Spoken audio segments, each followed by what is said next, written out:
योग के साधनों में उपयोगिता की दृष्टि से ब्रह्मचर्य का प्रथम स्थान है। यमों में इसकी गणना चतुर्थ स्थान पर है। ब्रह्मचर्य मन को ब्रह्म में आचरण या ईश्वर बनाए रखना ही है।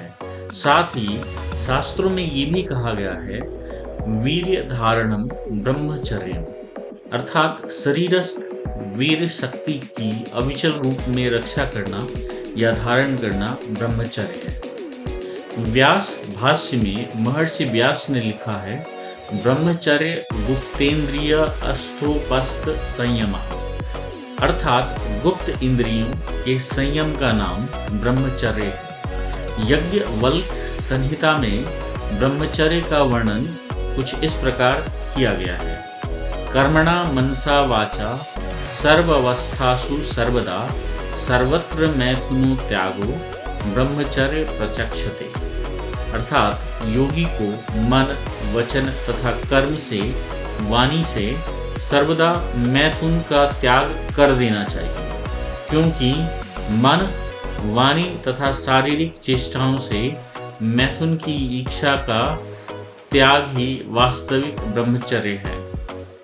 ब्रह्मचर्य की प्रतिष्ठा होने पर या ब्रह्मचर्य सिद्ध साधक के संबंध में पतंजलि योग सूत्र में कहा गया है, ब्रह्मचर्य प्रतिष्ठायाम वीर्य लाभः, अर्थात ब्रह्मचर्य की प्रतिष्ठा होने पर साधक को वीर्य लाभ होता है, अर्थात तेज प्राप्त होता है। साधक का शरीर तेजस्वी, सुंदर व अपरिमित शक्ति सामर्थ्य प्राप्त होती है। अपरिग्रह, महर्षि पतंजलि ने पंचम स्थान पर अपरिग्रह का वर्णन किया है। महर्षि व्यास ने अपरिग्रह को कुछ इस प्रकार से परिभाषित किया है, अवश्यानमर्जन रक्षण संग हिंसा दोष दर्शना स्वकीरन पारिग्रह, अर्थात विषयों को संग्रह करने में उनकी रक्षा व नाश से सर्वत्र हिंसा दोष को देखकर स्वीकार न करना अपरिग्रह कहलाता है। भोज वृत्तकार ने इसको संक्षेप में कहा है, अपरिग्रहो भोग साधना मंगीकारः, अर्थात योग साधना को स्वीकार न करना अपरिग्रह है। संजय वृत्ति का त्याग अपरिग्रह है, अर्थात आवश्यकता से अधिक धन का संग्रह न करना, अपने जीविकोपार्जन के लिए जितना आवश्यक हो उतना संचय करना। अतः साधकों व योगियों के लिए कहा गया है कि देह रक्षा के अतिरिक्त भोग साधनों का परित्याग कर देना चाहिए। महर्षि पतंजलि ने अपरिग्रह का फल बताते हुए योग शास्त्र में कहा है, अपरिग्रह के दृढ़ प्रतिष्ठित हो जाने पर योगी को पूर्व जन्म में क्या था, कैसे था की स्मृति हो जाती है। पूर्ण अपरिग्रह प्राप्त होने पर जन्म वृत्तांत का ज्ञान प्राप्त हो जाता है, अर्थात पूर्व जन्म का ज्ञान प्राप्त हो जाता है तथा अगले जन्म में क्या होने वाला है इसका ज्ञान भी प्राप्त हो जाता है। अपरिग्रहस्थे जन्म कथांत संबोधा। नियम, यमों के नियमों का पालन भी आवश्यक है। यमों में मानसिक भूमिका अधिक महत्वपूर्ण है। वह मनुष्य की सामाजिक व बाह्य क्रियाएं सामंजस्य पूर्ण बनाती हैं। नियम से मनुष्य जीवन का नियमन होता है। यम और नियम साधक के लिए क्रमशः सामाजिक और व्यक्तिक उपलब्धि है। वेदों में यम और नियम को पक्षी के दो पंखों के समान कहा गया है। जिस प्रकार पक्षी अपने दोनों पंखों के फरफराने पर ही आकाश में विचरण करते हैं, उसी प्रकार योगी को भी यम नियम का समान भाव से पालन करना अनिवार्य है। इसके पालन से ही वह योग साधना के पथ पर अग्रसर होता है। वैदिक मत के अनुसार 5 प्रकार के नियमों का उल्लेख संहिताओं में मिलता है, जिसका उल्लेख महर्षि पतंजलि ने योग सूत्र में कुछ इस प्रकार किया है, शौच संतोष तपः स्वाध्याय ईश्वरो प्रणिधान नियमः अर्थात शौच, संतोष, तप, स्वाध्याय, ईश्वर प्राणिधान, ये 5 नियम हैं। सोच। सोच शब्द की निष्पत्ति शुचि शब्द में अन प्रत्यय लगाकर होती है, जिसका अर्थ है पवित्रता, परिशुद्धि, सफाई। सोच से तात्पर्य शारीरिक, मानसिक व वाचिक शुद्धि से है, जिसमें निंदितों का संग न करना आदि है।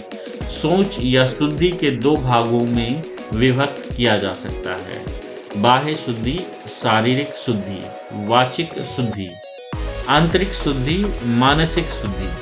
बाह्य शुद्धि।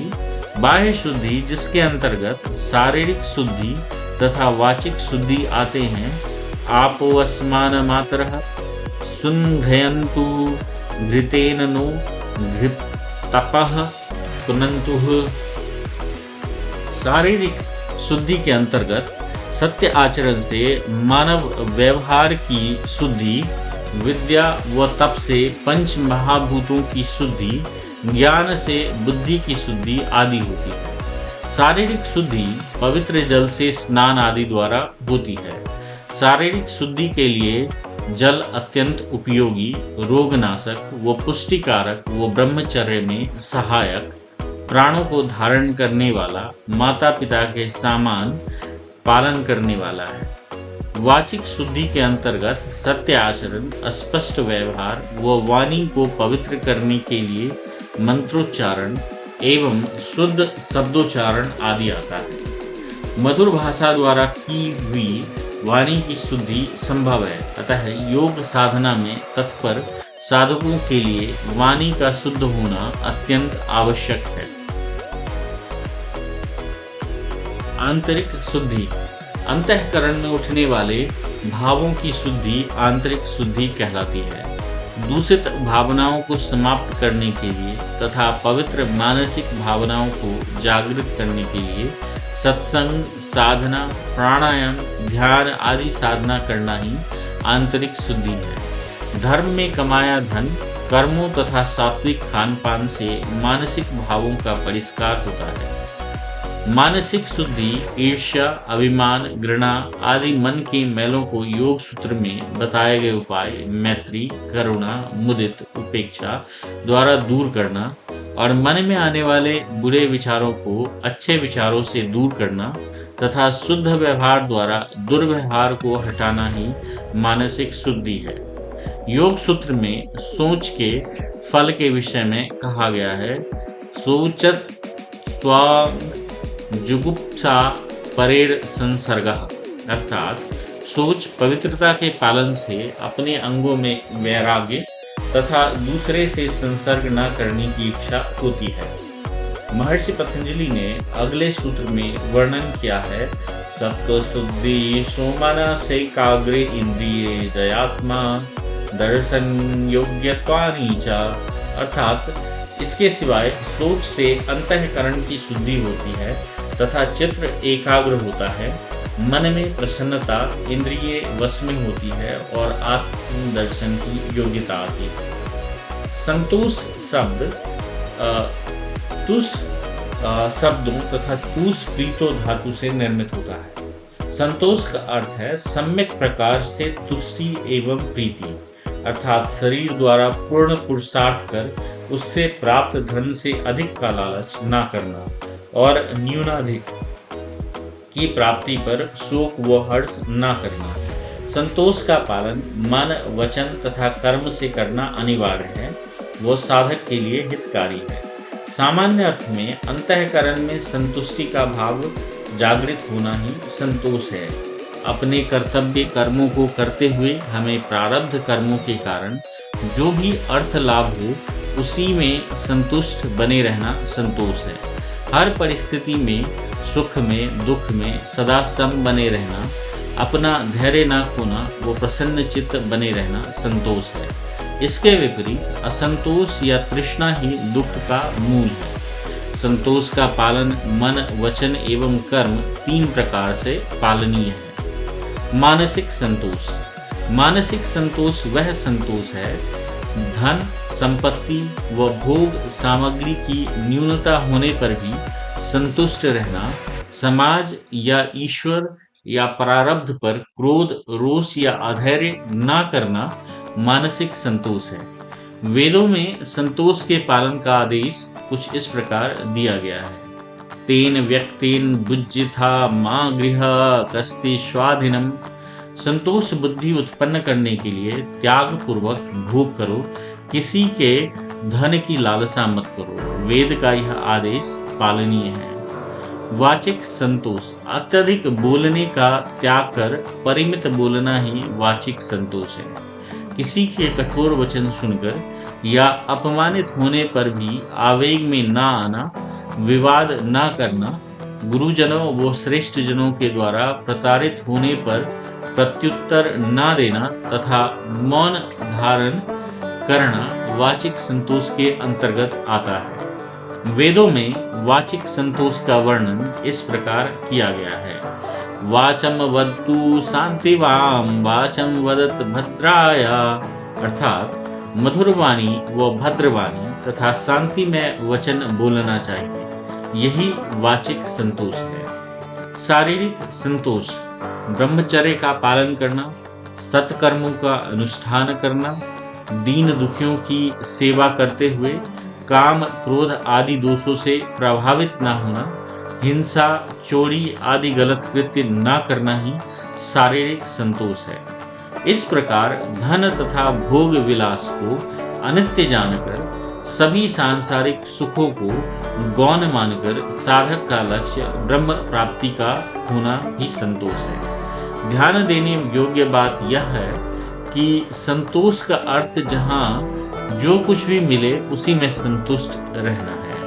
तो इसका अर्थ यह नहीं है कि आलसी व भाग्य के भरोसे बैठे रहना संतोष है।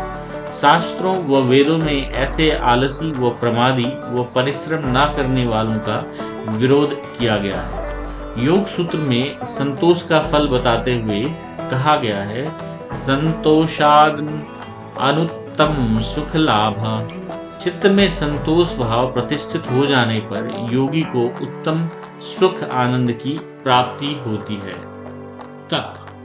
तप का तात्पर्य है उचित रीति से तथा उचित अभ्यास से शरीर, प्राण, इंद्रिय और मन को वश में करना, जिससे योग साधना काल में सर्दी, गर्मी, भूख, प्यास, हर्ष, शोक, मान, अपमान आदि द्वंद्वों को सहन करते हुए साधना में डटा रहा जा सके।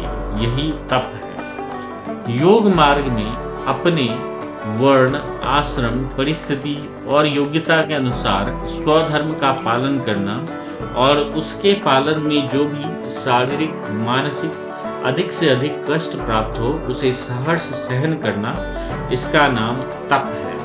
परंतु योग मार्ग में शरीर को कष्ट देकर, पीड़ा देकर, इंद्रियों में विकार उत्पन्न होने या चित्त में अप्रसन्नता हो तो ऐसे तप को तामसी तप कहा गया है और उसका निषेध किया गया है। वैदिक संहिताओं के अनुसार तप को 3 भागों में विभक्त किया जा सकता है: मानसिक तप, वाचिक तप तथा शारीरिक तप। मानसिक तप वह तप है जब काम, क्रोध, मोह, ईर्षा आदि आंतरिक अंतर्द्वंद्वों से प्रभावित होने पर उनसे उत्पन्न दुर्भावों को देवी गुणों से युक्त भावों या सुविचारों से नष्ट करते रहना ही मानसिक तप है। इसे इस प्रकार समझा जा सकता है, कुविचारों को सुविचारों द्वारा नष्ट कर देना ही मानसिक तप है। वाचिक तप, सत्य बोलना, प्रिय बोलना, शास्त्रों के अनुसार शुद्ध विचारों से युक्त वाणी, व्याकरण युक्त शुद्ध भाषा का प्रयोग करना तथा हास्यास्पद या छल युक्त वचन का प्रयोग न करना वाणी के तप कहलाते हैं। श्रीमद् भगवत गीता में वाणी के तप या वाचिक तप के विषय में इस प्रकार कहा गया है: अनुद्वेगकरं वाक्यं सत्यं प्रियहितं च यत् स्वाध्यायाभ्यासनं चैव वाङ्मयं तप उच्यते। अर्थात उद्वेग व आक्रोश न करने वाला वाक्य तथा जो प्रिय एवं हितकारी हो, सत्य हो और स्वाध्याय का अभ्यास, ये सभी वाणी के तप हैं। इस प्रकार वाणी के तप द्वारा साधक को अमोघ शक्ति प्राप्त होती है। शारीरिक तप, शारीरिक द्वंद्वों को सहन करना, शरीर से शीत तथा उष्ण, भूख प्यास सहन करना, ब्रह्मचर्य का पालन करना, योगानुष्ठान, आसन, प्राणायाम, ध्यान आदि करना शारीरिक तप है। शारीरिक तप से मानसिक पापों का क्षय होता है। अतः शारीरिक, मानसिक तथा वाचिक तीनों तपों का साधक के जीवन में अत्यधिक महत्व है। तीनों पालनीय हैं। श्रीमद् भगवद गीता में शारीरिक तप का वर्णन करते हुए कहा गया है, देव द्विज गुरु प्राज्ञा पूजनम शोचम आर्जवम ब्रह्मचर्यम अहिंसा च शारीरम तप उच्यते।